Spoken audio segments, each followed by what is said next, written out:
Welcome to Sweet Life Beat Life. We hope this video helps.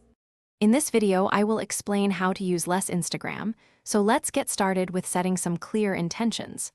Begin by reflecting on why you want to cut back. Understanding your motivation is a powerful first step. Consider setting a specific, achievable goal, like reducing your daily usage by 25%.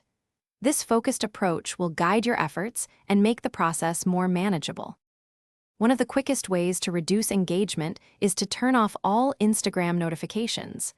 Those constant pings pull you back into the app, interrupting your focus. Next, open your phone settings and activate the screen time tools. Set a daily limit, maybe 1 hour to start, and observe how often you hit that boundary. You'll be surprised how much time those small checks add up to throughout the day. Your Instagram feed should serve you, not the other way around. Take a few minutes to unfollow accounts that trigger negative feelings or simply don't enrich your life anymore. Aim to follow fewer than 500 accounts to keep your feed manageable and meaningful. When you do open the app, be purposeful, comment thoughtfully, or simply view a few specific profiles. This shift transforms passive consumption into active engagement.